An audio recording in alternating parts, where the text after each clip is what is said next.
Hello, good morning! Welcome to Tax Tutorials by Ate Feli.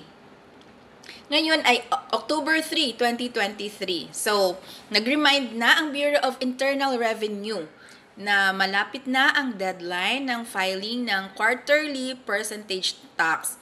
Ang covered na period natin ay third quarter from July to September. So, 3 months yan, June, July to September. Ang total ng sales natin for that period ay i-total natin, then i-multiply sa 3%, yan yung babayaran natin sa BIR na quarterly percentage tax. This morning, may nakita akong post sa isang group ng tax problems na siya daw ay nag-register lang noong August 2023. Doon sa kanyang certificate of registration, merong nakalagay na tax type na quarterly percentage tax at quarterly income tax. So, dapat required siya na mag-file ng quarterly percentage tax ngayon from October 1 to October 25.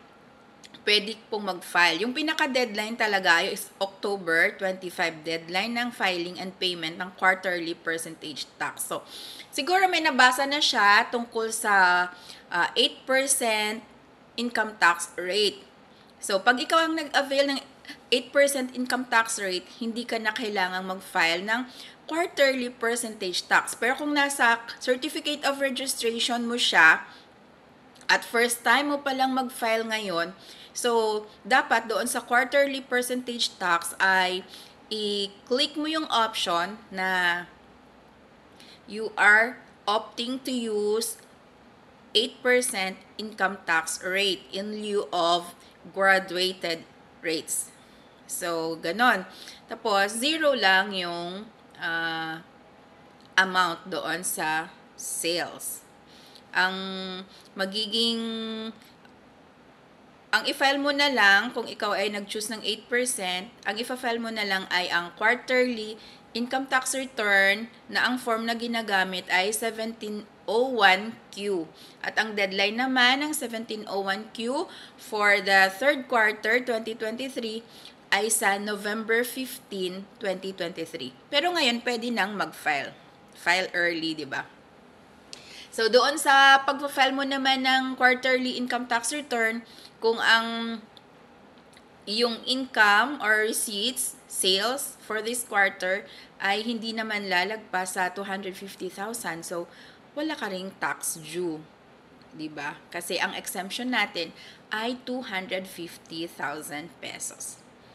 Okay, sana nasagot ko ang katanungan ng ating taxpayer na pwede siyang mag-opt pa rin ng 8% tax rate kasi meron tayong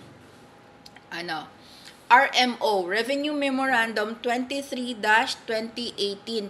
Nandun yung mga policies and guidelines kung paano mag-avail ang isang self-employed individual ng 8% income tax rate. Okay?